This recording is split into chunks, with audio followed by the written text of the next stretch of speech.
أعوذ بالله من الشيطان الرجيم. بسم الله الرحمن الرحيم. ألف لام ميم. الله لا إله إلا هو الحي القيوم.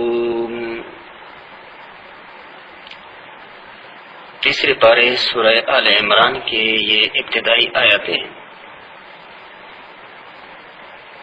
سورہ آل عمران کا یہ پہلے رکو آیت نمبر 1 سے لے کر آیت نمبر 10 تک کے آیاتوں پر مشتمل ہے. سورہ آل عمران مدینہ منورہ میں نازل ہوئی، یعنی ہجرت کے بعد نازل ہونے والی سورتوں میں سے ہے. اس سورہ مبارکہ میں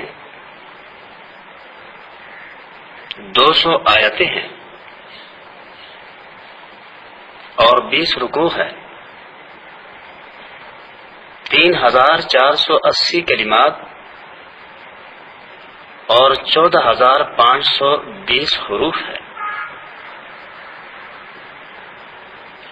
اس سورہ مبارکہ کا جو شان نزول ہے، مفسرین نے احادیث میں اس کی وضاحت فرمائی ہے کہ حضور نبی کریم صلی اللہ علیہ وآلہ وسلم نے جب مکہ سے مدینہ کی طرف ہجرت فرمائی تو مکہ کے مقابلے میں مدینہ کے اندر یہود بڑے پیمانے پر آباد تھے اور کچھ دیگر اہل کتاب بھی. نجران کا علاقہ ان کا مرکز سمجھا جاتا تھا اور مذہبی لحاظ سے یہاں کے اہل کتاب پر سارے لوگ اعتماد کیا کرتے تھے. اس لیے جب ان لوگوں تک حضور نبی کریم صلی اللہ علیہ وسلم کے رسالت کی خبر پہنچی تو ان لوگوں نے اپنے مذہبی پیشواؤں کے 70 افراد پر ایک جماعت ترتیب دی اور وہ لوگ مدینہ منورہ میں آ کر حضور نبی کریم صلی اللہ علیہ وسلم سے انہوں نے اسلام اور حضرت عیسیٰ علیہ الصلوۃ والسلام کے متعلق گفتگو کی. تو اس سورہ مبارکہ کو اللہ تبارک و تعالی نے ان لوگوں کے سوالات کے جواب میں نازل فرمایا. بنیادی طور پہ اس سورہ مبارکہ میں اللہ تبارک و تعالی نے 2 قسم کے لوگوں سے خطاب فرمایا ہے، یا 2 گروہ اور جماعتوں سے اللہ نے بات فرمائی ہے. ایک اہل کتاب یعنی یہود و نصارہ، اور دوسرے وہ لوگ جو حضرت محمد صلی اللہ علیہ وآلہ وسلم پر ایمان لائے. پہلے گروہ کو اسی طرز عمل پر تنبیہ کی گئی کہ جو طرز عمل انہوں نے اپنے اعتقاد میں اور اپنے اعمال میں پیدا کیا تھا اور جو خرابیاں ان کے اندر پیدا ہوئی تھی ان پہ تنبیہ کی گئی کہ یہ رسول صلی اللہ علیہ وسلم اور یہ قرآن اسی دین کی طرف بلا رہا ہے جس کی دعوت شروع سے ہی تمام انبیاء کرام دیتے چلے آئے ہیں، اور یہی دین انسان کے فطرت کے عین مطابق ہے. اس دین کے سیدھے راستے سے جو ہٹ کر رہے ہیں اور جن راہوں کو تم نے اختیار کی ہے، وہ راستے، وہ عقائد اور وہ اعمال خود ان کے کتابوں کی روح سے بھی صحیح نہیں ہے جنہیں وہ لوگ زبانی طور پہ آسمانی کتابیں تسلیم کرتے ہیں. لہذا اللہ فرماتا ہے کہ اس سچائی کو قبول کرو کہ جس سچائی کے سچا ہونے سے تم انکار بھی نہیں کر سکتے ہو. گویا اہل کتاب کو دین حق کی طرف دعوت دی گئی. دوسرے جس جماعت یا گروہ سے اللہ تبارک و تعالی نے خطاب فرمایا ہے اس صورت میں، یہ وہ جماعت ہے جو اب بہترین امت ہونے کی حیثیت سے حق کا علم بردار اور دنیا کے اصلاح کے ذمہ دار بنایا جا چکا ہے. اسی سلسلے میں ان کو ہدایت دی گئی ہے کہ انہوں نے اپنے اس ذمہ داری کو بہترین امت کے ہونے کے ناطے سے جو اللہ نے ان پہ ڈالی ہے اس ذمہ داری کو کس طرح سے پورا کریں۔ حضور نبی کریم صلی اللہ علیہ وسلم کے پاس جو وفد آیا تھا نجران سے، مدینہ میں آ کر انہوں نے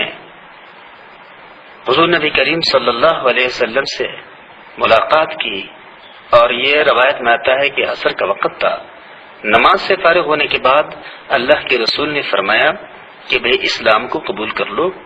تو انہوں لوگوں نے کہا کہ بھئی ہم تو اسلام پہلے ہی قبول کر چکے ہیں۔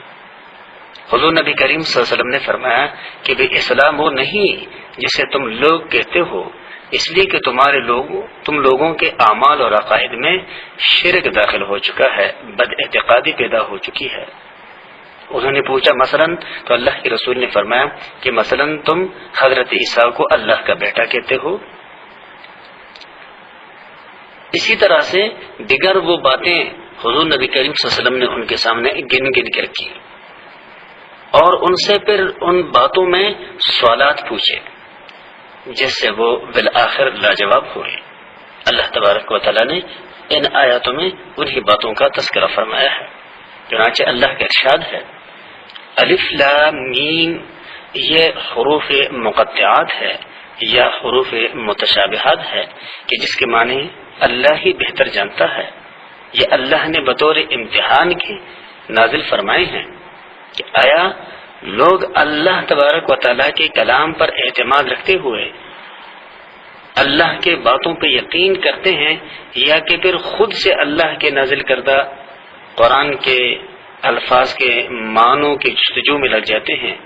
اور اپنے طرف سے پھر اس کے معنی نکالتے ہیں۔ اللہ لا الہ، اللہ وہ ہے جس کے سوا کوئی معبود نہیں، الا ہوا، مگر وہی، الحی القیوم، جو سدا زندہ ہے اور سب کو تھامنے والا ہے۔ تو حضرت عیسیٰ علیہ الصلوۃ والسلام نہ ہمیشہ سے زندہ تھا، اس لیے کہ وہ لوگ حضرت عیسیٰ علیہ الصلوۃ والسلام کے پیدائش کے قائل تھے، یعنی عیسائی۔ اور دوسری بات یہ کہ وہ اس بات کا بھی عقیدہ رکھتے تھے کہ ایک وقت آئے گا کہ حضرت عیسیٰ علیہ الصلوۃ والسلام وفات پا جائیں گے، اور ان میں سے بعض کا یہ بھی عقیدہ ہے کہ بھی حضرت عیسیٰ علیہ الصلوۃ والسلام تو وفات پا چکے ہیں، تو وہ جو پیدا ہو اور جو وفات پائے وہ بھلا خدا کیسا ہو سکتا ہے؟ اس لیے اس آیات میں بتایا گیا کہ اللہ تو وہ ہے کہ جس کے سوا کوئی معبود ہے ہی نہیں، اور اس کی صفات میں یہ ہے کہ وہ سدا زندہ اور دوسروں کو زندگی عطا فرمانے والا، سدا قائم رہنے والا اور دوسروں کو تھامنے والا ہے۔ نزل علیک الکتاب بالحق، ہم نے آپ پر ایک سچی کتاب نازل کی، مصدقا لما بین یدیہ، جو تصدیق کرتی ہے ان کتابوں کی جو اس سے پہلے نازل ہوئی۔ وانزل التوراۃ والانجیل، اور اسی نے تورات اور انجیل کو نازل فرمایا۔ من قبل، اس سے پہلے، ھدی للناس، جس میں لوگوں کے لیے ہدایت کا سامان تھا۔ وانزل الفرقان، اور اسی نے فیصلے نازل فرمائے۔ ان الذین کفروا، بے شک وہ لوگ جو منکر ہوئے بآیات اللہ، اللہ کے آیتوں کی، لہم عذاب شدید، ان کے لیے سخت عذاب ہے۔ واللہ عزیز ذو انتقام، اور اللہ زبردست انتقام لینے والا ہے۔ ان اللہ لا یخفی علیہ شیء، بے شک اللہ وہ ذات ہے کہ جس پر کوئی چیز چھپی ہوئی نہیں ہے، فی الارض، زمین میں، ولا فی السماء، اور نہ آسمان میں۔ هو الذی، اللہ وہ ذات ہے، یعنی ہمارے اللہ کی صفات یہ ہے، یصورکم فی الارحام، کہ جو نقشے بناتا ہے تمہاری ماں کے پیٹ میں، رحم مادر میں، کیف یشاء، جس طرح وہ چاہے۔ تو رحم مادر میں جہاں انسان اپنی کسی بھی ضرورت کو خود سے پورا نہیں کر سکتا، جب اس بے بسی کے عالم میں اللہ کے ذات نے اس کو بے یار اور مددگار نہیں رہنے دیا، بلکہ اللہ نے جیسے چاہا اس کی تصویر بنائی، تو وہ اللہ اس انسان کو دنیا میں جب یہ انسان کچھ کرنے اور کہنے کا قابل ہوتا ہے تو وہ اللہ اس انسان کو ایسے بے یار اور مددگار کیسے چھوڑ سکتا ہے؟ تو جیسے اللہ نے اس انسان کے رحم مادر میں اس کے تمام تر ضروریات کو اپنے قدرت سے پورا کیا، اسی طرح سے اللہ تبارک و تعالیٰ نے دنیا میں آنے کے بعد اس انسان کے آخرت کی ضروریات کو پورا کرنے کے لیے اس کے لیے رہنما کتاب یعنی قرآن نازل فرمائی۔ لا الہ، اس کے سوا کوئی بندگی کے لائق نہیں، الا ہوا، مگر وہی، العزیز الحکیم، جو زبردست حکمت والا ہے، یعنی اس اللہ کے تمام احکامات بڑے حکمت پر مبنی ہے۔ هو الذی، اللہ وہ ذات ہے، انزل علیک الکتاب، جس نے آپ صلی اللہ علیہ وسلم پر کتاب نازل فرمائی، منہ، اس کتاب میں سے، آیتن، کچھ آیتیں ہیں، محکمات، جن کے معنی بڑے واضح ہیں، ہن ام الکتاب، وہی اصل کتاب ہے، یعنی وہی اصل مقصد نزولی کتاب ہے، وَأُخَرُ مُتَشَابِهَاتٌ، اور کچھ دوسری آیتیں ہیں کہ جس کے معنی معلوم نہیں کی جا سکتی۔ قرآن مجید میں دو طرح کی آیتیں ہیں، یعنی ایک آیت وہ کہ جن کے معنی معلوم کرنا اور سمجھنا، اس پہ عمل کرنا بڑا واضح ہے اور آسان ہے، اور دوسرے قسم کی آیتیں وہ ہیں جو اللہ نے بطور آزمائش کے نازل فرمائی کہ اللہ نے ان کے معنی کو واضح نہیں فرمایا، بندوں کے امتحان کے لیے کہ آیا بندے اللہ کے بات پر اعتماد کرتے ہوئے ان واضح احکامات کے مطابق اپنی زندگیاں گزارتے ہیں، یا کہ پھر ان متشابہات کے پیچھے پڑ کر اپنی زندگی کی قیمتی لمحات ضائع کرتے ہیں۔ اور اس کی مثالیں بالکل ایسے ہی ہیں جس طرح کہ الف لام میم۔ اب یہ حروف متشابہات میں سے اس کے معنی اللہ ہی بہتر جانتا ہے کہ جب اللہ نے نہیں بتائے تو ہمیں اس تھو میں پڑھنے کی ضرورت ہی نہیں ہے کہ بے اس کی معنی کیا ہے۔ روایت میں آتا ہے کہ جو وفد نجران سے آیا تھا اہل کتاب کے حضور نبی کریم صلی اللہ علیہ وسلم کے پاس،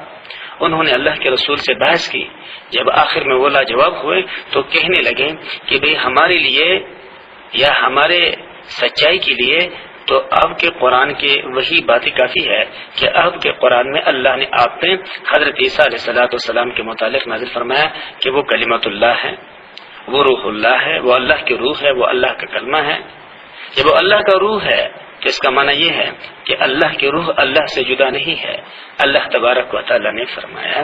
کہ یہ وہ کلمات ہیں کہ جو متشابہات میں سے ہیں، اور متشابہات کے متعلق حکم یہ ہے کہ انہی احکامات کے متعلق قرآن کی دوسرے آیتوں میں وضاحت معلوم کرنا چاہیے۔ اگر دوسری جگہ سے وضاحت مل جاتی ہے تو پھر ان متشابہات کو ان واضح احکامات کے مطابق ڈال دینا چاہیے۔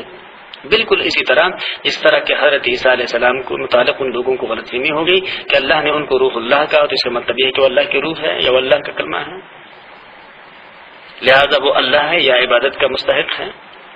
دوسری جگہ اللہ تبارک و تعالیٰ نے ایسے متشابہات کے جواب دی ہے کہ ان مثل عیسیٰ عند اللہ کمثل آدم، کہ حضرت عیسیٰ علیہ السلام کے مثال اللہ کے نزدیک ایسے ہی ہے جیسے کہ حضرت آدم علیہ السلام کی۔ حضرت آدم علیہ السلام کو بھی اللہ تبارک و تعالیٰ نے بغیر ماں باپ کے پیدا فرمایا،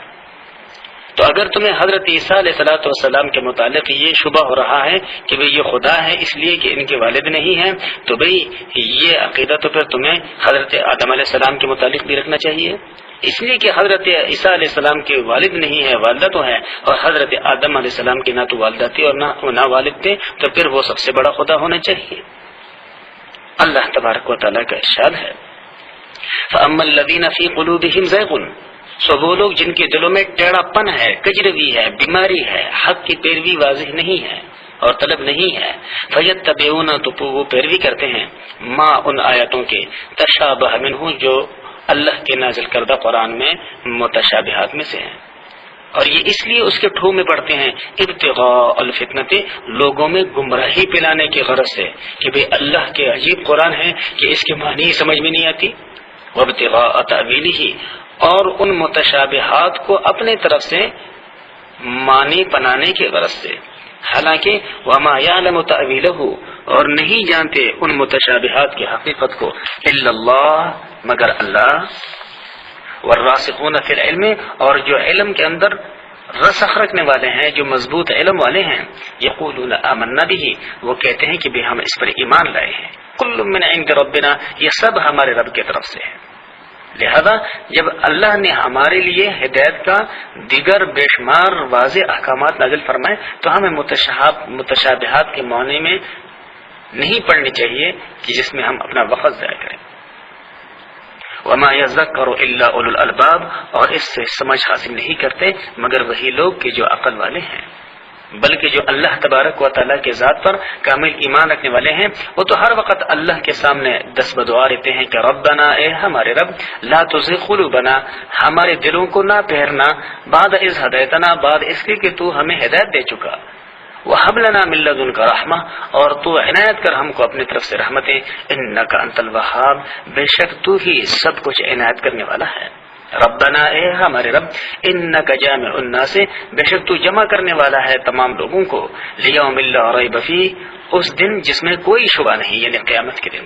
ان اللہ لا یخلف المیعاد، بے شک اللہ اپنے وعدے کے خلاف نہیں کرتا۔ تو اللہ تبارک و تعالیٰ سے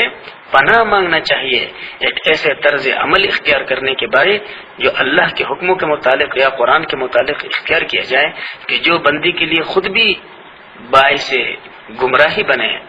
اور دوسروں لوگوں کے لیے بھی وہ باعث شکوک اور شبہات۔ لہذا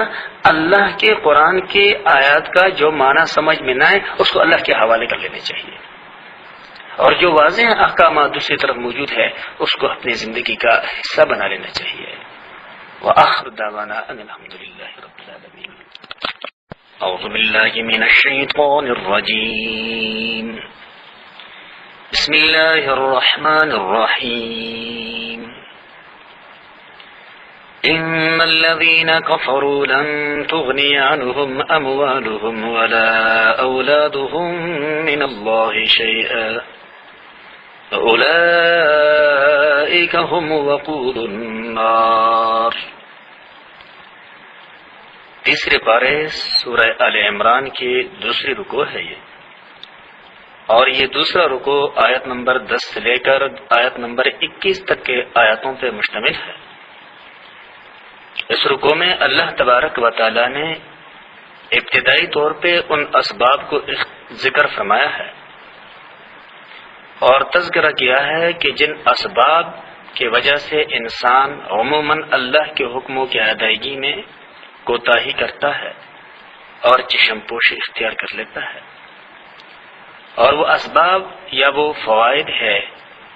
اپنے کنبے کے افراد، ان کے خواہشات اور ان کے رضامندی کے لیے بعض مرتبہ انسان ایسے کام کر جاتے ہیں کہ جن کاموں کے کرنے سے اللہ نے صراحت سے منع کیا ہوا ہوتا ہے، لیکن وہ اللہ کے رضا کے مقابلے میں اپنے آل اور اولاد کے رضا کو مقدم رکھ لیتے ہیں، اور اس طرح سے وہ اللہ کے آیتوں کا عملی انکار کر لیتا ہے۔ دوسری انسان کو حاصل ہونے والے مختلف ذرائع سے وہ مال ہے کہ اگر بندہ اللہ کے مرضی کے مطابق مال کمائے تو شاید وہ اس مال کو حاصل نہ کریں کہ جو مال اس کو اللہ کے حکموں سے ہٹ کر کے حاصل ہو سکتا ہے، لہذا وہ اپنے مال کے محبت میں اتنا ڈوب جاتا ہے کہ اللہ کے احکامات کو پس پش ڈال دیتا ہے۔ اللہ فرماتا ہے کہ تمہارے یہ دو پسندیدہ چیزیں، یعنی تمہارا آل اور اولاد اور تمہارا مال، کہ جس کی وجہ سے تم اللہ کے احکامات کو پس پش ڈال چکے ہو، یہ تو دونوں فانی ہے، ختم ہو جائیں گے، یہ سدا تمہارے پاس نہ رہیں گے اور نہ تم سدا ان کے پاس رہو گے۔ لہذا عقل کا تقاضا یہ ہے کہ جس کے پاس انسان سدا رہنے کے لیے جا رہا ہے اور جو انسان کے پاس سدا رہنے والا ہے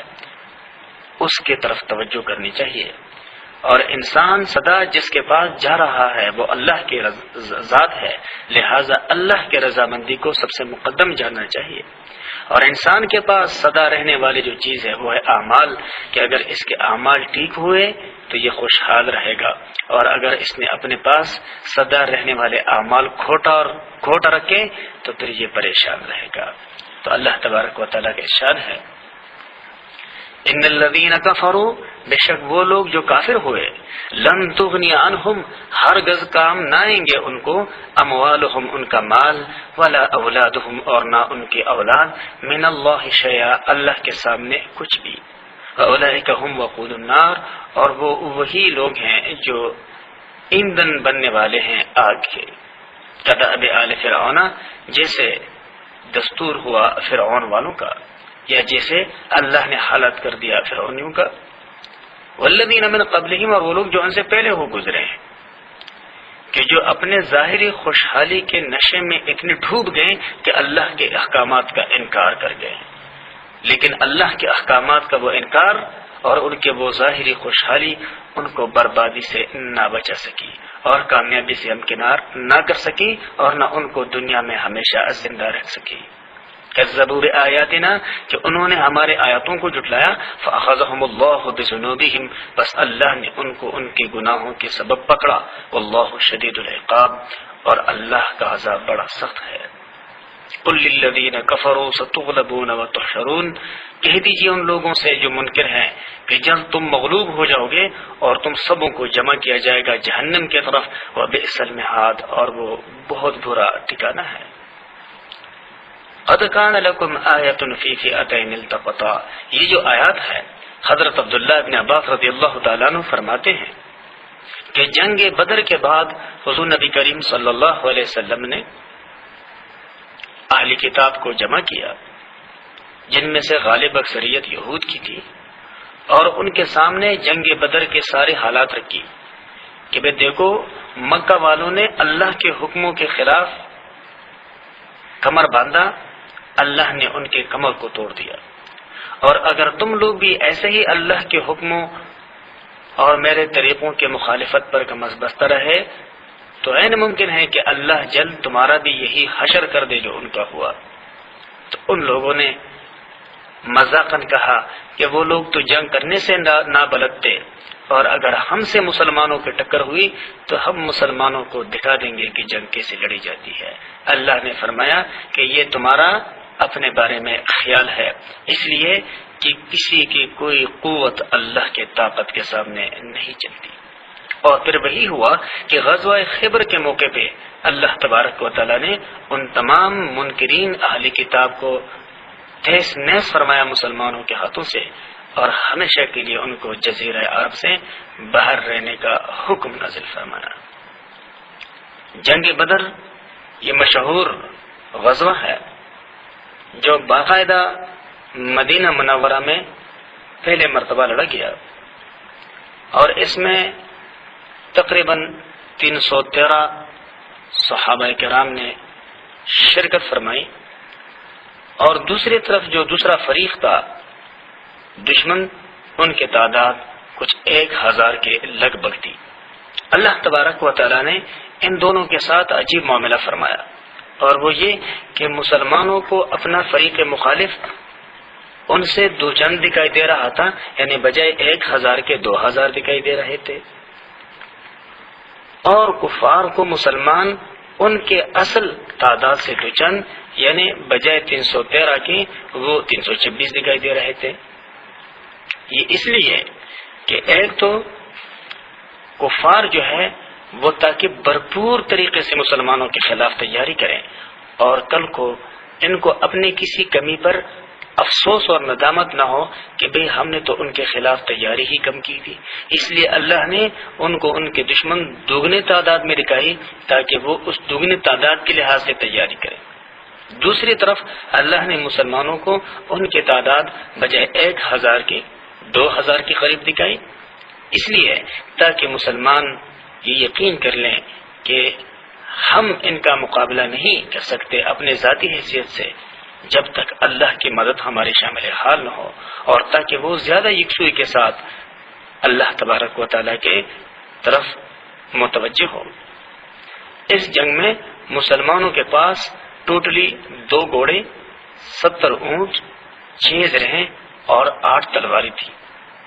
جبکہ ان کے مقابلے میں جو کفار تھے ان کے پاس 100 گھوڑے اور 700 اونٹ اور بکثرت زرہیں اور ہتھیار وغیرہ تھے، یعنی نیزے اور تلواریں وغیرہ۔ اتنے بڑے طاقت اور اتنے بڑے جنگی تربیتی یافتہ قوت کو اللہ نے ایسے قلیل تعداد مسلمانوں کے ہاتھوں سے شکست سے ہمکنار کیا، اور اللہ نے ان کو دوسری قوموں کے لیے نشان عبرت بنایا۔ تو ان آیاتوں میں اللہ تبارک و تعالی نے اس واقعہ کی طرف اشارہ فرمایا ہے، اور اہل کتاب کی توجہ ذرا اس واقعہ کی طرف مبذول فرمایا کہ بے قد کان لکم آیۃ، یقیناً ہے تمہارے سامنے ایک نمونہ، فی فئتین، ان دو فوجوں کے متعلق، التقطا، جن کا آپس میں مقابلہ ہوا، فئۃ تقاتل فی سبیل اللہ، ایک وہ فوج جو اللہ کے راستے میں لڑ رہی تھی یعنی مسلمانوں کی، واخری کافرۃ، اور دوسری فوج کافروں کی تھی، یرونہم مثلہم، کہ دیکھتے ہیں وہ اپنے فریق کے مخالف کو دچن رأی العین، صریح آنکھ سے، یعنی بظاہر ان کو یقین ہے اور واضح طور پہ ان کو دکھائی دے رہا ہے کہ بھی اس کا دشمن ان سے تعداد میں کئی گنا بڑھ کر ہے۔ واللہ یؤید بنصرہ، اور اللہ طاقت عطا فرماتا ہے اپنے مدد کے ذریعے، من یشاء، جس کو چاہے، ان فی ذلک لعبرۃ لأولی الابصار، بے شک اس واقعہ میں عبرت ہے دیکھنے والوں کو۔ زین للناس حب الشہوات من النساء والبنین، انسان عموماً جن چیزوں کے محبت میں اندھا پن کا شکار ہو جاتا ہے، اللہ تبارک و تعالی نے ان آیاتوں میں ان چیزوں کا تذکرہ فرمایا ہے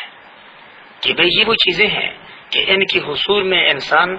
اپنی زندگی کی بہترین اوقات اور بہترین صلاحیتوں کو صرف کرتا ہے، لیکن اس کے مقابلے میں وہ اللہ کی دین کی سربلندی کے لیے کچھ کوشش بھی نہیں کرتے، اور اگر کوشش کرتے ہیں تو وہ بہت کم صلاحیتوں کے ساتھ ہوتا ہے اس کے مقابلے میں کہ جو صلاحیتیں وہ اپنے ان خواہشات کے تکمیل کے حصول کے سامان میں صرف کرتا ہے۔ چنانچہ اللہ کا ارشاد ہے کہ زین للناس، لوگوں کے لیے خوبصورت بنا دیا گیا ہے، یا لوگ محبت میں ڈوب گئے ہیں، حب الشہوات، مرغوب چیزوں کے محبت میں، جو چیزیں ان کو پسند ہیں، مثلا من النساء، عورتیں، والبنین، اور بیٹے، اچھی بیوی ہونی چاہیے اور بیٹے ہونے چاہیے، والقناطیر المقنطرۃ، اور وہ خزانے جو جمع کی ہوئی ہو، یعنی بڑے پیمانے پہ مال و دولت ہونا چاہیے، من الذهب، سونے میں سے، والفضۃ، اور چاندی میں سے، والخیل المسومۃ، اور نشان کیے ہوئے گھوڑے، یعنی وہ گھوڑے کہ جن پر ان کی خوبصورتی اور ان کے اعلیٰ معیار ہونے کی نشان لگے ہوئے ہوں، والانعام، اور مویشیاں، والحرث، اور کھیتیاں، کہ انسان ان چیزوں کے محبت میں ڈوب چکا ہے۔ اللہ فرماتا ہے ذالک متاع الحیات الدنیا، یہ تو فائدہ اٹھانے کا سامان ہے دنیاوی زندگی کے حد تک، واللہ عندہ حسن المآب، اور اللہ ہی کے پاس ہے سب سے اچھا ٹھکانہ، اور وہ اللہ کے پاس کا سب سے اچھا ٹھکانہ حاصل ہوتا ہے اچھے اعمال کے وجہ سے، اور اچھا عمل وہ ہے جس کو اللہ اور اللہ کے رسول نے اچھا کہا ہو۔ اور کہہ دیجئے اونبئکم بخیر من ذالکم، کیا میں تم کو نہ بتاؤں اس سے بہتر چیزیں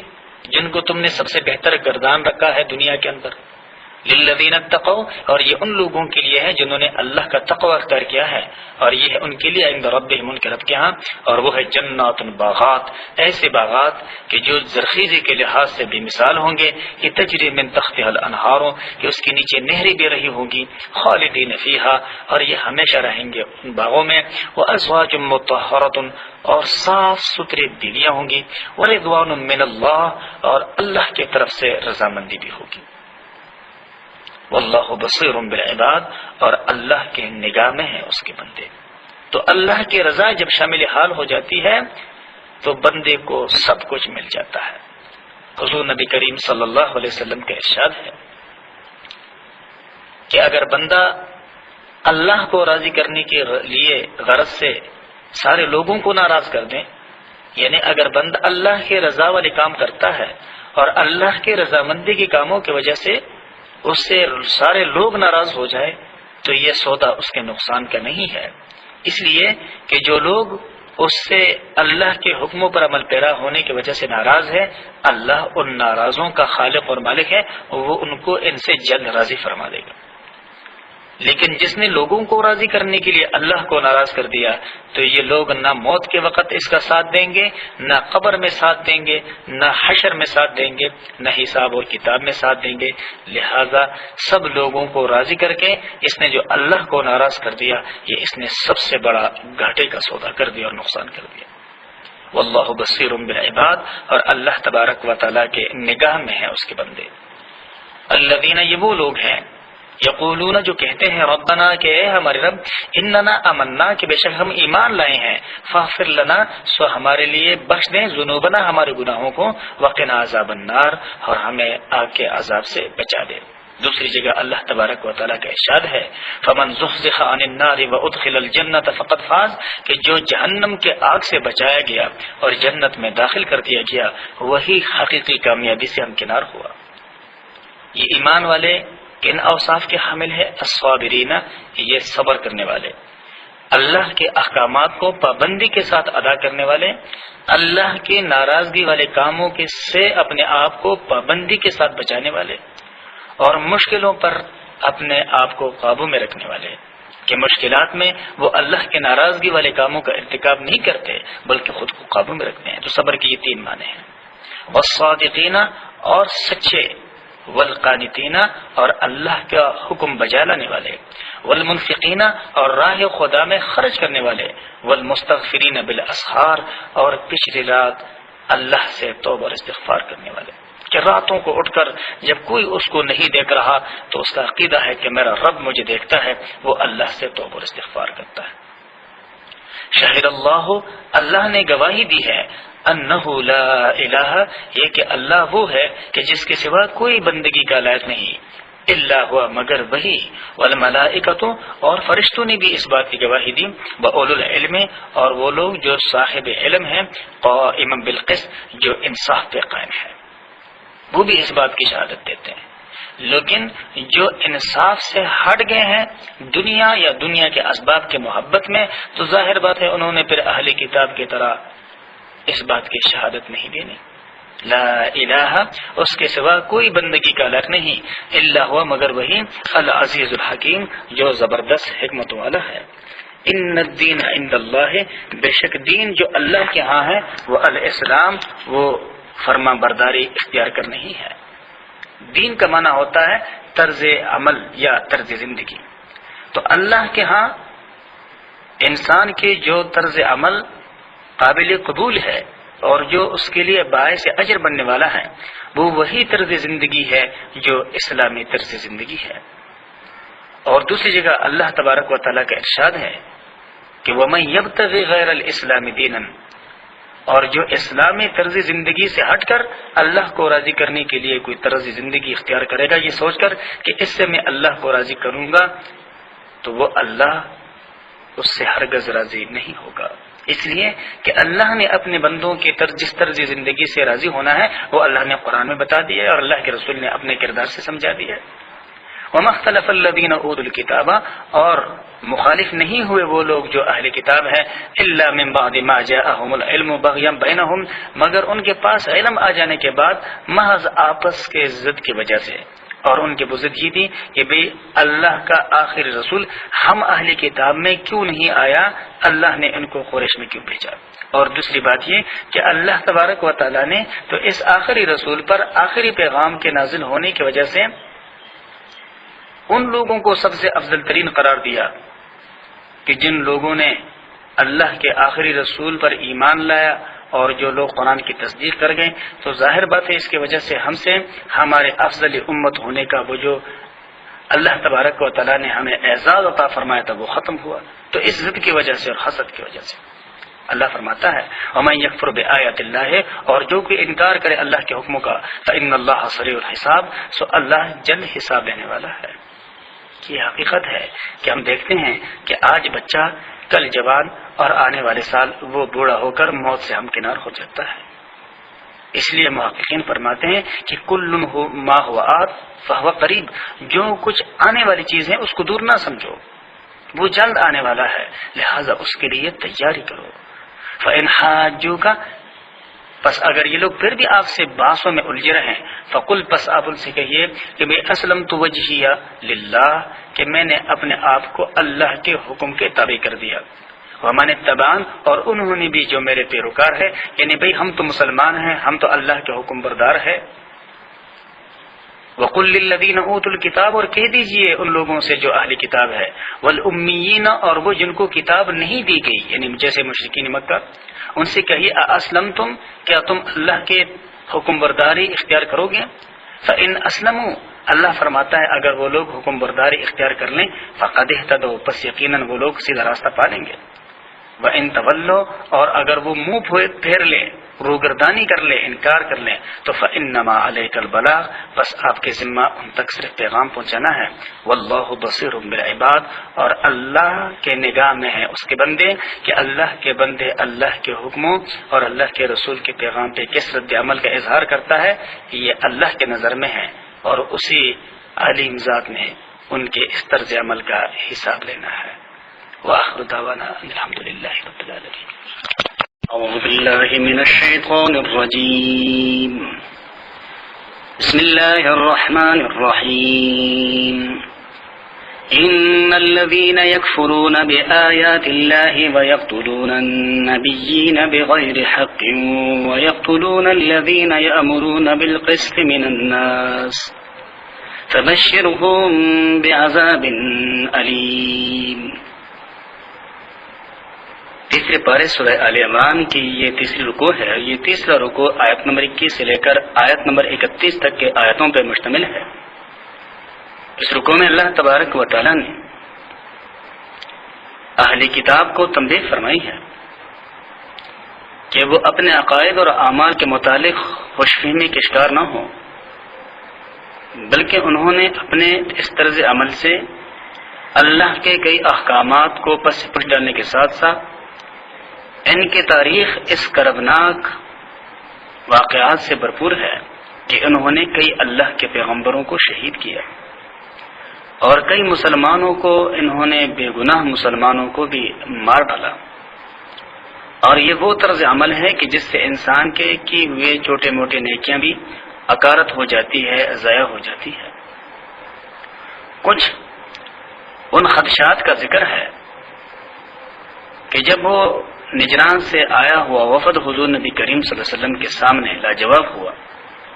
تو انہوں نے کہا کہ محمد صلی اللہ علیہ وسلم اہلی کتاب میں ہمارا بڑا عزت اور احترام اور اکرام ہے اور ہمیں بڑے قدر کی نگاہ سے دیکھا جاتا ہے۔ روم کے بادشاہ ہمارے لیے جو کہ عیسائی ہے، یہودی ہے، اور بہت بڑے بڑے تحفے اور تحائف بیچتے ہیں، اور یہ روم کی جو عیسائی ہے اگر ہم ایمان لے آئیں تو ان کے طرف سے بھیجے جانے والے سارے تحفے اور تحائف اور وظیفے ہمارے بند ہو جائیں گے، اور ہمیں جو عزت اور احترام کا مقام دیا گیا ہے یہ ہم سے چھین لیا جائے گا۔ اللہ تبارک و تعالیٰ نے فرمایا کہ بھی سارے عزتیں اللہ ہی کے دست قدرت میں ہیں، وہ جس کو چاہتا ہے عزت سے ہم کنار کر لیتا ہے، اور جس کو چاہتا ہے اس کو قعر مذلت میں ذلیل اور رسوا کر لیتا ہے۔ اور یہ دوسری حالات سے ہم کنار ہونے والے لوگ وہی ہے کہ جو اللہ کی صریح حکموں کے متعلق کے مقابلے میں اپنے خواہشات کے پیروکار بن کر اللہ کے حکموں اور اللہ کے پیغمبروں کے طریقوں کا انکار کر جاتے ہیں۔ چنانچہ اللہ کا ارشاد ہے ان الذین بے شک وہ لوگ یکفرون بآیات اللہ جو انکار کر گئے اللہ کے آیتوں کا، ویقتلون النبیین اور جنہوں نے قتل کیا ہے پیغمبروں کو بغیر حق ناحق، ویقتلون الذین اور وہ جو قتل کرتے ہیں ان لوگوں کو یامرون بالقسط جو حکم کرتے ہیں لوگوں کو انصاف کا من الناس لوگوں میں سے، فبشرہم بعذاب علیم سو ایسے قاتلوں کو دردناک عذاب کی خوشخبری سنا دیجیے، یعنی پیشگی ان کو بتلا دیجئے کہ اللہ کے ہاں آپ لوگوں کو کن حالات کا سامنا کرنا ہوگا۔ تو پیغمبر کو شہید کرنا اور بغیر کسی وجہ کے کلمہ پڑھنے والے مسلمان کو شہید کرنا یہ اللہ کے ہاں ناقابل معافی جرائم میں سے ہیں۔ اولئک الذین یہی ہے وہ لوگ حبطت اعمالہم فی الدنیا والآخرہ کہ ان کے اعمال دنیا اور آخرت دونوں میں اکارت ہوئے، ضائع ہوئے، تو ایسے لوگ جو ایک طرف بے گناہ مسلمانوں کو شہید کرتے ہیں، اللہ کے پیغمبروں کو شہید کرتے ہیں، تو ایسے لوگوں کی زندگی کی دوسرے رخ میں اگر بظاہری کچھ نیک اعمال ہو تو وہ نیک اعمال آخرت میں ان کے لیے نجات کا باعث نہیں بن سکیں گے، اس لیے کہ ان کے مقابلے میں ان کے جرائم بہت بڑے بھی ہیں اور بہت زیادہ شدید تر بھی۔ اللہ کا ارشاد ہے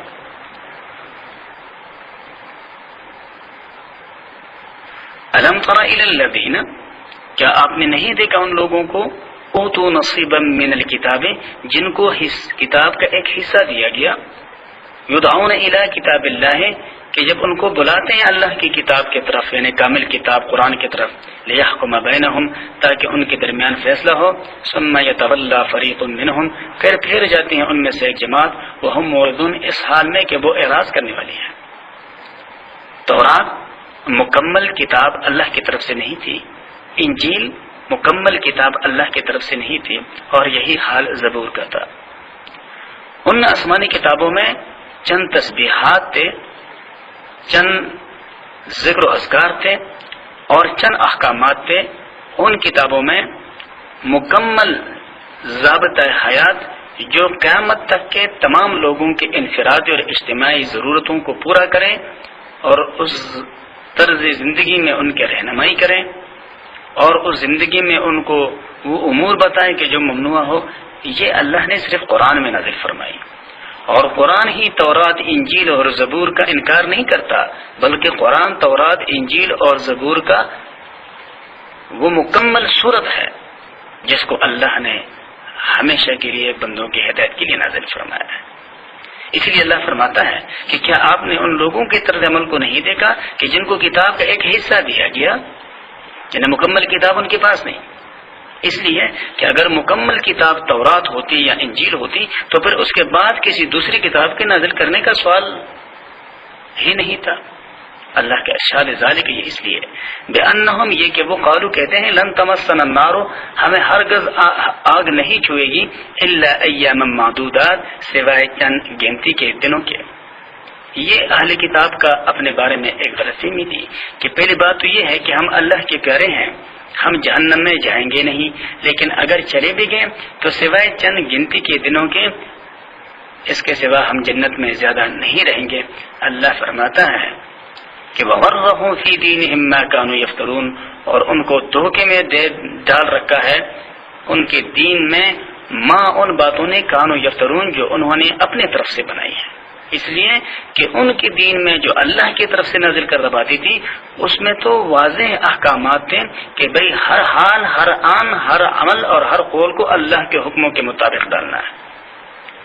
اور اللہ کے حکموں میں اللہ کے آخری رسول پر ایمان لانا اور اللہ کے آخری رسول کی تصدیق بھی تھی۔ لیکن اس کے برخلاف ان لوگوں نے ان آسمانی کتابوں میں اپنے طرف سے اس جھوٹ کو شامل کیے رکھا کہ بھئی ہمارا مذہب ہی سدا قیامت تک رہنے والا ہے اور ہم ہی اللہ کے پیارے ہیں۔ تو اللہ فرماتے ہیں کہ وَغَرَّهُمْ فِي دِينِهِمْ مَا كَانُوا يَفْتَرُونَ، ان کو دھوکے میں ڈال رکھا ہے ان کی دین کے اندر ان باتوں نے جو انہوں نے اپنے طرف سے بنائی۔ فَكَيْفَ إِذَا جَمَعْنَاهُمْ، پھر کیا حال ہوگا جب ہم ان کو جمع کریں گے، لیوم اس دن لا ریب فیہ، جس میں کوئی شک نہیں، ووفیت کل نفس، اور پورا پورا دیا جائے گا ہر نفس کو بدلہ، ما کسبت، جو کچھ اس نے کیا، وہم لا یظلمون، اور ان کے ساتھ کوئی بے انصافی نہیں کی جائے گی۔ قل اللہم مالک الملک، یہ ہے جواب ان لوگوں کے اس آخری خواہشات کے ہاتھوں مغلوب ہوئے سوال کا کہ بھئی اگر ہم ایمان لے آئے اہل کتاب تو ہمارا وظیفہ بند ہو جائے گا۔ قل اللہم، آپ کہہ دیجئے کہ اے اللہ مالک الملک، تو ہی تمام سلطنتوں کا مالک ہے، تو اتل ملک من تشاء، جس کو تو چاہتا ہے اس کو حکومت عطا فرماتا ہے، وتنزع الملک ممن تشاء، اور جس سے تو چاہتا ہے اس سے حکومت کو چھین لیتا ہے، وتعز من تشاء، اور جس کو تو چاہتا ہے اس کو عزت عطا فرماتا ہے، وتذل من تشاء، اور جس کو تو چاہتا ہے اس کو ذلیل کر لیتا ہے۔ بیدک الخیر، تیرے ہاتھ میں ہیں سب طرح کی خوبیاں، انک علی کل شیء قدیر، بے شک تو ہر چیز پہ قادر ہے۔ تو دنیا کی یہ عزتیں، دنیا کی یہ نیک نامیاں، یہ تو امتحان کے طور پہ ہے کہ بندہ ان عزتوں کے اندر رہ کر وہ اللہ کے بارے میں کیا طرز عمل اختیار کرتا ہے. حالانکہ یہ حقیقت ہے کہ آج کا بادشاہ کل کا بادشاہ نہیں رہے گا. تولج اللیل فی النہار، اے اللہ تو ہی داخل کرتا ہے رات کو فی النہار دن کے اندر، وتولج النہار فی اللیل اور تو داخل کرتا ہے دن کو رات کے اندر، یعنی رات کے بعد تو ہی دن کو لاتا ہے اور دن کے بعد تیرے ہی حکم سے رات آتی ہے. وتخرج الحی من المیت اور تو نکالتا ہے زندے کو مردے سے، مرا ہوا انڈا ہے اس سے زندہ بچہ نکل آتا ہے جس میں نہ ہوا داخل ہونے کی کوئی جگہ ہے، نہ پانی کی پینے کی کوئی سامان ہے اور نہ دانے کی، اس میں سے ایک زندہ کا پیتا بچہ باہر نکل آتا ہے. وتخرج المیت من الحی اور تو نکالتا ہے مردہ کو زندہ سے، جس طرح کے مرا ہوا انڈا زندہ مرغے سے نکل آتا ہے. وترزق من تشاء اور تو رزق دیتا ہے جس کو چاہے بغیر حساب اور کتاب کے. لا يتخذ المؤمنون الكافرین اولیاء، ان آیاتوں میں اللہ مسلمانوں سے مخاطب ہے کہ مسلمان ہمیشہ اپنے مسلمانوں کے لیے خیرخواہ رہیں، ہمیشہ اپنے مسلمانوں کے لیے مخلص رہیں، اور مسلمان کے مقابلے میں کافر کے مفادات کو پورا نہ کریں. لیکن اگر کوئی مسلمان کافروں کے ہاتھوں اتنے مغلوب ہو گئے ہوں کہ ان کے پاس ان کے ہاں میں ہاں ملانے کے سوا کوئی کاراچار نہ بچے، تو پھر اللہ کا حکم یہ ہے کہ ایسے حالات میں ایسے درمیان کا راستہ اختیار کرنا چاہیے کہ جس سے وقتی طور پہ کافروں کے ظلم کا وہ خطرہ بھی ٹل جائے اور جس سے مسلمانوں کے مفادات کو بھی کوئی غضب نہ پہنچے، کوئی نقصان نہ پہنچے. لیکن اس طرز عمل میں کہیں ایسا نہ ہو کہ کفار کے مفادات کے محبت میں تم بھی ڈوب جاؤ اور تم مسلمانوں کے مفادات کو نقصان پہنچا دو. لا يتخذ المؤمنون الكافرین اولیاء، نہ بنائے مسلمان کافروں کو اپنا دوست، من دون المؤمنین ایمان والوں کو چھوڑ کر، اس لیے کہ دوست کے چاہتوں کو چاہا جاتا ہے، دوست کے پسند کو پسند کیا جاتا ہے، اور جو کافر کے پسند ہے وہ تو شراب اور کباب اور دوسرے وہ اعمال ہیں کہ جس سے اللہ نے منع کیا ہے. لہذا اگر خالص دوستی کرنی ہے کافر کے ساتھ تو پھر اس کے سارے پسند کو پسند کرنا پڑے گا، اس کے سارے طرز عمل کو اپنانا ہوگا. اور جب ایک مسلمان کافر کے سب پسندوں کو پسند کرے گا پھر وہ مسلمان نہیں رہے گا. وَمَن يَفْعَلْ ذَلِكَ اور جو شخص یہ کام کریں یعنی مسلمان کے مقابلے میں کافر کے ساتھ دوستی کریں، فَلَيْسَ مِنَ اللَّهِ فِي شَيْءٍ تو اس کا اللہ سے پھر کوئی تعلق نہیں رہا. إِلَّا أَن تَتَّقُوا مِنْهُمْ تُقَاةً مگر یہ کہ تم ان سے بچاؤ کے لیے کچھ حالات پیدا کرو. وَيُحَذِّرُكُمُ اللَّهُ نَفْسَهُ اور اللہ تم کو اپنے ذات سے ڈراتا ہے، یعنی ان کے ساتھ جو وقتی تعلقات قائم کی ہے یا جو ظاہری تعلقات قائم ہے دنیاوی زندگی کے مفاد تک، اس معاملے میں بھی تمہیں ہمیشہ اللہ مد نظر رکھنا چاہیے کہ کہیں ان کے ساتھ تعلقات میں تم سے ایسا عمل سرزد نہ ہو جائے کہ جس سے اللہ ناراض ہو. وَإِلَى اللَّهِ الْمَصِيرُ اور اللہ ہی کی طرف ہر حال تم نے لوٹ کے جانا ہے. قل کہہ دیجئے ان تخفوا ما فی صدورکم اگر تم چھپاؤ گے جو کچھ تمہارے سینوں میں ہے، او تبدوہ یا اس کو ظاہر کرو گے، یعلمہ اللہ تو اس کو اللہ جانتا ہے،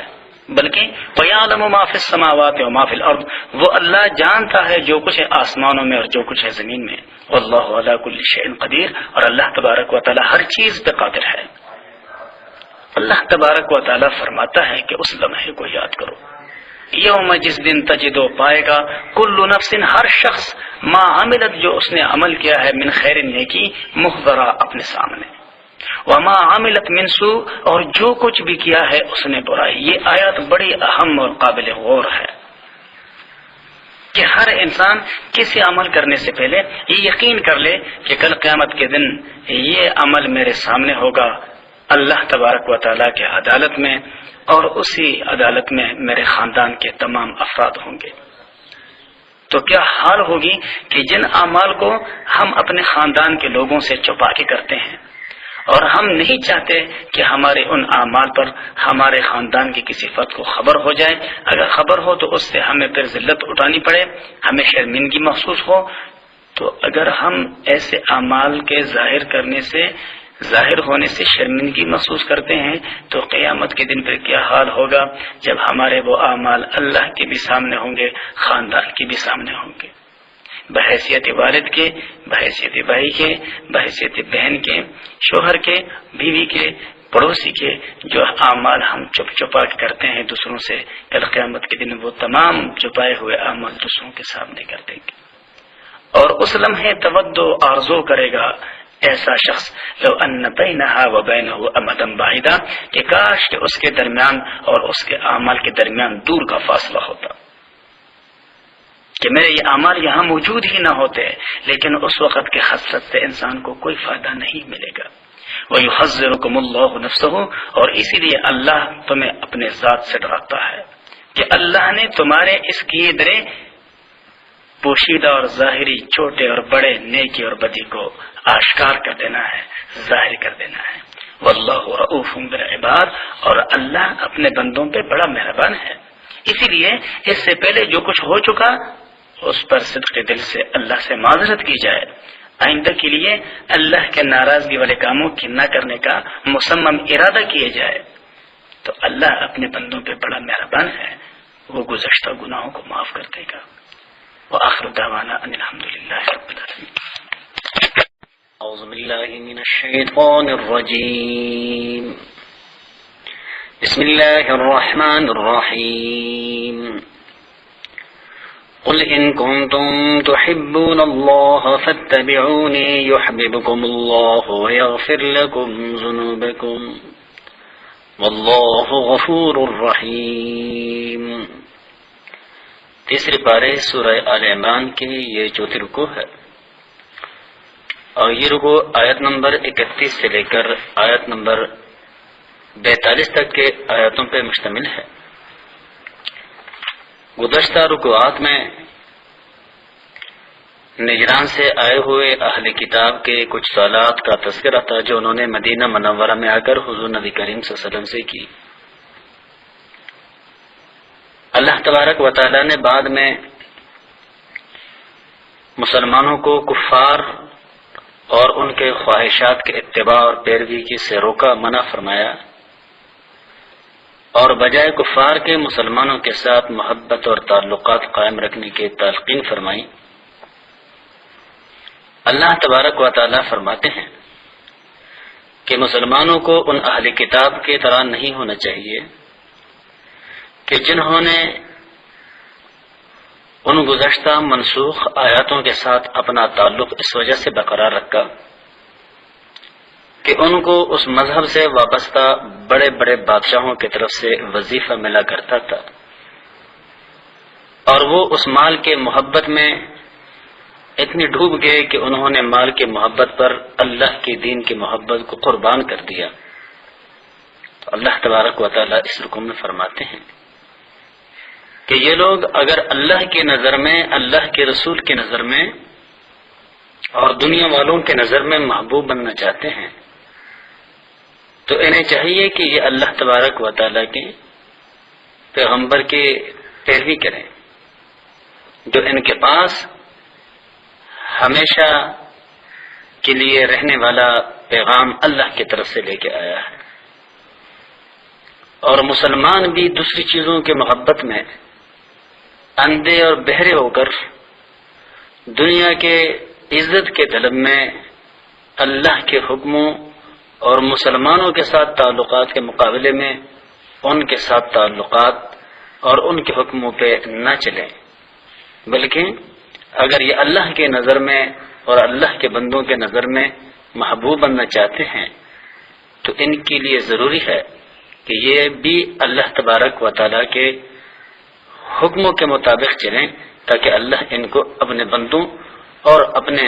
نظر میں محبوب بنا لیں۔ چنانچہ اللہ کا ارشاد ہے، قل کہہ دیجئے ان کنتم تحبون اللہ، اگر تم محبت رکھتے ہو اللہ کے ساتھ تو فتبعونی، تو میرے پیروی کرو، یحببکم اللہ، تاکہ اللہ تم سے محبت کرے، ویغفر لکم ذنوبکم، اور اللہ تمہارے لیے تمہارے گناہوں کو بخش دے، واللہ غفور الرحیم، اور اللہ گناہوں کو بخشنے والا، رحم کرنے والا ہے۔ جو وفد آیا تھا نجران سے، انہوں نے کہا تھا کہ ہم حضرت عیسیٰ علیہ الصلوۃ والسلام کے ساتھ محبت کرتے ہیں اور عیسیٰ کی محبت ہمیں اللہ کے نظروں میں محبوب بنا دے گا، تو اللہ تبارک و تعالیٰ نے فرمایا کہ اس غلط فہمی سے اپنے آپ کو باہر نکال دو، اللہ کے نظر میں محبوب تب بن سکو گے جب تم اللہ کے آخری رسول کی پیروی اور اتباع کرو گے۔ تو گویا دنیا میں اللہ کے ساتھ محبت کرنے والوں کے دعوی کرنے والوں کے لیے اللہ تبارک و تعالیٰ نے یہ ایک کسوٹی متعین فرما دی اور مقرر فرما دی کہ جو شخص یہ دعویٰ کرتا ہو یا جس شخص کا یہ دعویٰ کرتا ہو کہ میں اللہ کے ساتھ بہت محبت کرتا ہوں، تو اس کو پرکھ دو اللہ کے رسول کی اتباع پر، کہ جو شخص جتنا پیغمبر صلی اللہ علیہ وسلم کے سنتوں کا پیروکار ہوگا وہ اسی درجے اللہ کے ساتھ محبت کرنے والا ہوگا۔ تو گویا اللہ کے رسول کی پیروی یہ معیار ہے، کسوٹی ہے پرکھنے کا اللہ تبارک و تعالیٰ کے ساتھ محبت کرنے کا۔ قل کہہ دیجئے اطیعوا اللہ، تم حکم مانو اللہ کے والرسول اور رسول کی، فإن تولوا، بس اگر تم اعراض کرو تو فإن اللہ لا يحب الکافرین، اللہ منکروں کے ساتھ محبت نہیں کرتا۔ ان اللہ اصطفى آدم، بے شک اللہ نے چن لیا تھا حضرت آدم علیہ السلام کو، ونوحا اور حضرت نوح علیہ السلام کو، وآل ابراہیم اور ابراہیم کے گھرانے کو، وآل عمران اور عمران کے گھر کو، علی العالمین سارے جہاں کے لوگوں پر۔ اللہ تبارک و تعالی نے اپنے بے شمار مخلوقات جس میں زمین اور آسمان، چرند اور پرند اور درند، سورج اور چاند، ہوا اور بادل، یہ سارے شامل ہے۔ اللہ تبارک و تعالی نے ان تمام کے مقابلے میں انسان کو شعور کامل عطا کیا، اور پھر اللہ تبارک و تعالی نے اس انسان کو زمین پر اپنا خلیفہ مقرر کیا، نائب مقرر کیا، اس حوالے سے کہ یہ زمین پر اللہ کے حکموں کا نفاذ کرے، خود اس پہ عمل پیرا ہی اختیار کریں اور دوسروں کو اس طرف دعوت دیں۔ اللہ تبارک و تعالی نے یہ ذمہ داری حضرت آدم علیہ السلام پہ ڈالی، پھر حضرت آدم علیہ السلام کے بعد یہ ذمہ داری حضرت نوح علیہ السلام کی طرف منتقل ہوئی، حضرت نوح علیہ السلام کے بعد پھر یہ ذمہ داری حضرت ابراہیم علیہ السلام پر اللہ نے ڈال دی، اور ابراہیم علیہ السلام کے ہاں آ کر کے اس کے دو شاخ بن گئے۔ حضرت ابراہیم علیہ السلام کے دو صاحبزادے تھے، حضرت اسماعیل اور حضرت اسحاق، تو اللہ نے یہ برکات دونوں صاحبزادوں کے اندر ڈال دی۔ اولاد اسحاق میں آگے پیدا ہوئے حضرت یوسف، پھر حضرت موسیٰ، پھر حضرت عیسیٰ پہ آ کر کے نبوت کا سلسلہ ختم ہو جاتا ہے، اور دوسری طرف حضرت اسماعیل میں کوئی پیغمبر نہیں آیا، یہاں تک کہ نبی آخر الزمان حضرت محمد صلی اللہ علیہ وسلم اولاد اسماعیل میں تشریف لے آئے۔ تو یہ ایک سلسلہ ہے جو اللہ تبارک و تعالیٰ کے حکم سے مختلف ادوار میں ایک پیغمبر سے دوسری تک کی طرف منتقل ہوتا چلا رہا ہے۔ تو اللہ تبارک و تعالیٰ فرماتے ہیں کہ یہ وہی سلسلہ ہے جو عمران کے گھر کو آ پہنچا۔ عمران یہ دو شخصیات ہو گزرے ہیں تاریخ روایت میں، ایک عمران حضرت موسیٰ علیہ السلام کے والد ہے، اور ایک عمران حضرت ماں مریم کے والد ہے۔ تو یہ جو عمران ہے یہ حضرت ماں مریم کے والد ہیں۔ چنانچہ اللہ تبارک و تعالیٰ کا ارشاد ہے کہ ذریۃ بعضھا من بعض، یہ سارے ایک دوسروں کے اولاد ہو گزرے ہیں۔ واللہ سمیع علیم، اور اللہ سننے والا جاننے والا ہے۔ اذ قالت امرأة عمران، جب کہا عمران کی بیوی نے، رب انی نظرت لک، کہ اے میرے رب میں نے نظر کیا تیرے لیے، ما فی بطنی محررا، جو بھی ہے میرے پیٹ میں کہ اس کو آزاد کر دوں، فتقبل منی، پس اس کو میرے طرف سے قبول فرما دے، انک انت السمیع العلیم، بے شک تو سننے والا علم رکھنے والا ہے۔ حضرت ماں مریم کی بزرگی اور پیدائش کے متعلق ان آیاتوں میں اللہ تبارک و تعالی نے بڑے وضاحت کے ساتھ اس کی تشریح فرمائی ہے۔ حضرت ماں مریم کے والدہ نے یہ نظر مانی کہ جو بھی میرے ہاں بیٹا پیدا ہو اس دفعہ اس کو میں راہ خدا میں وقف کر دوں گی، یعنی اس سے اپنے ذات، اپنے خاندان اور اپنے گھر کے لوگوں کے لیے کوئی فائدہ حاصل نہیں کروں گی، بلکہ اس کو بیت المقدس کی خدمت اور وہاں کے نمازوں کی خدمت گزاری کے لیے وقف کروں گی۔ اگر اللہ تبارک و تعالی مجھے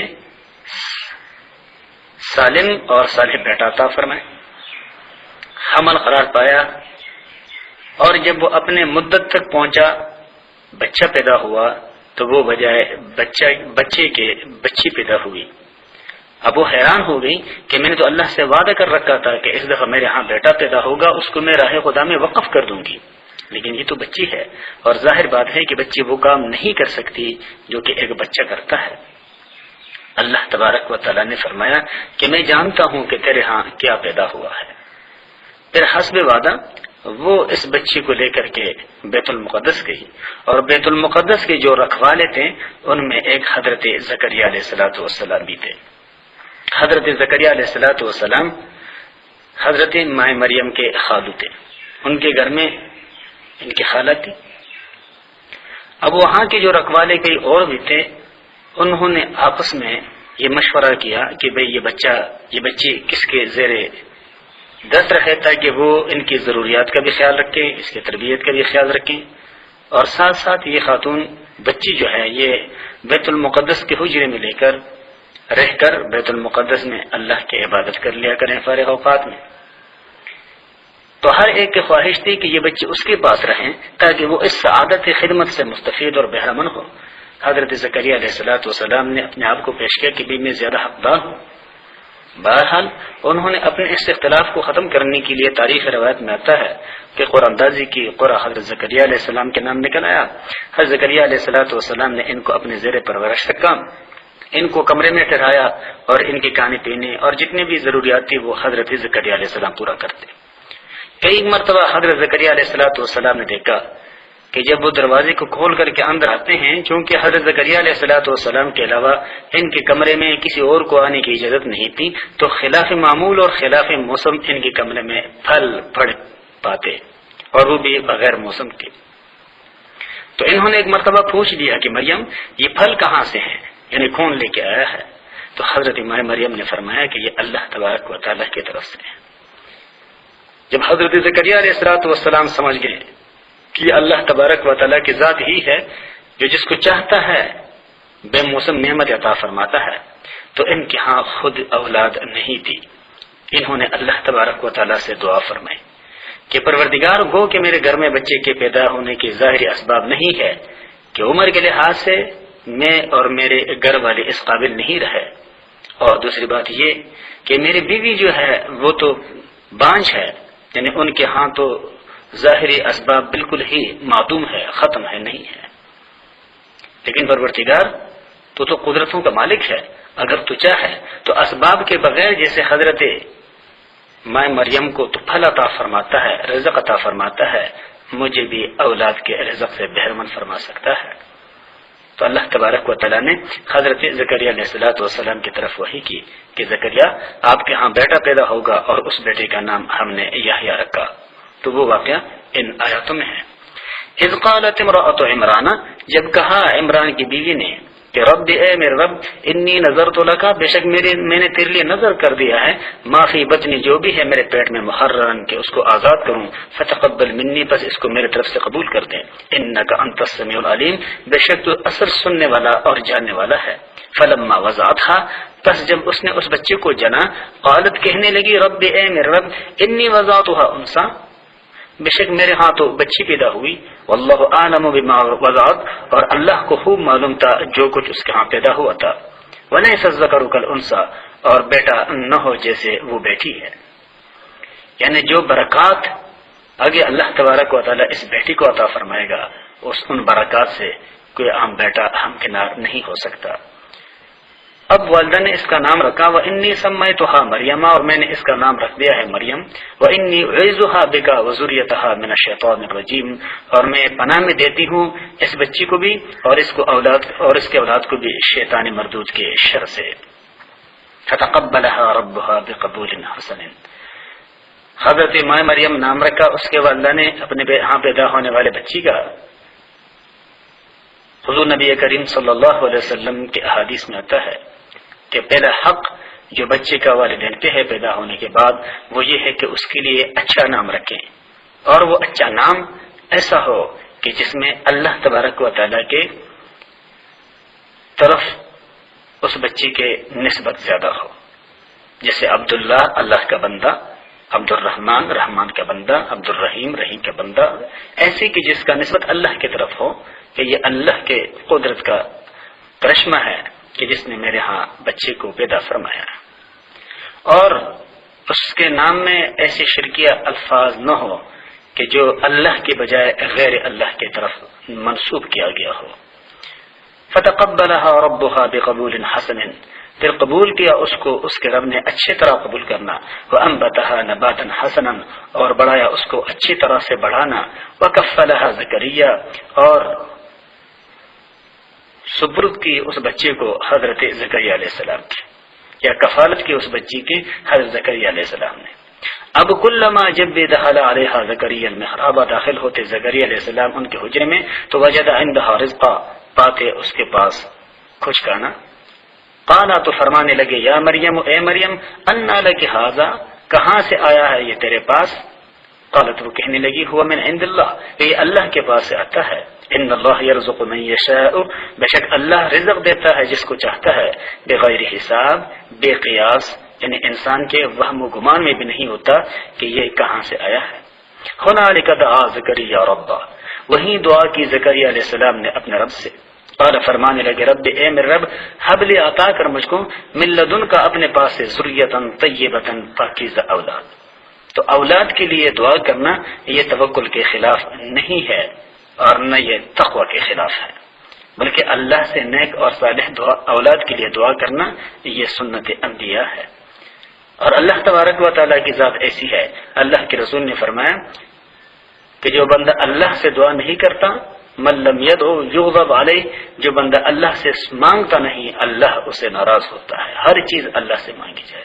انک سمیع الدعا، بے شک تو ہی دعا کا سننے والا ہے۔ فنادته الملائکۃ، پھر اس کو آواز دی فرشتوں نے، یعنی حضرت زکریا علیہ السلام کو، وهو قائم، اور وہ کھڑے، یصلی، نماز میں تھے، فی المحراب، اپنے حجرے کے اندر۔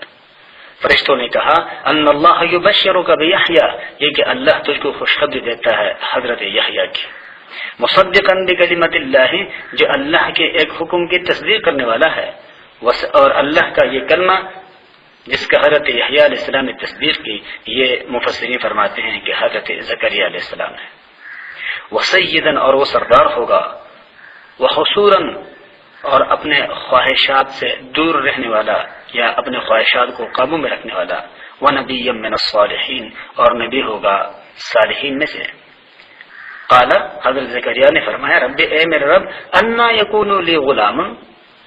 کہاں سے ہوگا میرے ہاں لڑکا، وقد بلغنی الکبر، اور پہنچ چکا ہے مجھ کو بڑھاپا، وامرأتی عاقر، اور میری بیوی بھی باعث ہے، یعنی ظاہری کوئی اسباب موجود نہیں ہے۔ کذالک اللہ یفعل ما یشاء، اسی طرح اللہ کرتا ہے جو وہ چاہتا ہے۔ اب حضرت زکریا علیہ السلام آخر انسان تھے، تو فوری طور پہ ان کمزوریوں کی طرف متوجہ ہوئے جو ان کے ہاں پائی جاتی تھی، اور وہ ایک تھا بڑھاپا اور دوسرے ظاہری اسباب کا نہ ہونا۔ اعلی حضرت زکریا نے فرمایا، رب اجعل لی آیہ، اے میرے رب، میرے لیے، میرے ہاں بچے کے پیدا ہونے کے لیے کوئی نشانی ہمیں بتلا دیں۔ قال، اللہ نے فرمایا، آیاتک، تیرے لیے نشانی یہ ہے، اللہ تکلم الناس، یہ کہ تو بات نہ کرے گا لوگوں سے، ثلاثۃ ایام، 3 دن تک، الا رمدا، مگر اشارے سے۔ اللہ تبارک و تعالیٰ نے نشانی بھی ایسی بتا دی کہ اس نشانی کے اندر ایک خوشخبری بھی ہے، اور وہ نشانی اللہ تبارک و تعالیٰ کو یاد کرنے کا ذریعہ بھی، کہ جب حضرت زکریا علیہ السلام نے اللہ سے درخواست کی کہ پروردگار، میرے ہاں جب بچے کے پیدا ہونے کے اسباب پیدا ہونا شروع ہو جائیں گے تو اس کی نشانی کیا ہوگی، تو اللہ تبارک و تعالیٰ نے حضرت زکریا سے فرمایا کہ زکریا، جب تو چاہتا ہوا بھی 3 دن لوگوں سے بات نہیں کر سکے گا اور تیری زبان نہیں چلے گی مگر میرے یاد پر، تو سمجھ لیں کہ تیرے ہاں بچے کی ولادت متوقع ہے۔ اللہ تبارک و تعالیٰ کا ارشاد ہے کہ وَاذْكُرْ رَبَّكَ كَثِيرًا، اور تو یاد کر اپنے رب کو کثرت کے ساتھ، وَسَبِّحْهُ بِالْعَشِيِّ وَالْإِبْكَارِ، اور تسبیح کر اس کے صبح اور شام۔ تو گویا اللہ کی طرف سے اگر بندے کو نعمت ملے، اللہ کی طرف سے اگر ایک مسلمان کو خوشی کا سامان ملے، تو پھر اس مسلمان کے اسلام کا تقاضا یہ ہے کہ وہ اس پر اللہ کا شکر ادا کرے، اور شکر اس طریقے سے کہ اللہ کے بڑائی کو پھیلے کے بنسبت اور زیادہ کرنا شروع کریں۔ اور اللہ کے حکموں کے پیروی اور اللہ کے رسول اور پیغمبر کے اتباع پہلے کے مقابلے میں اور مضبوطی کے ساتھ اور کثرت کے ساتھ کرنا شروع کریں. وآخر دعوانا ان الحمد للہ رب العالمین.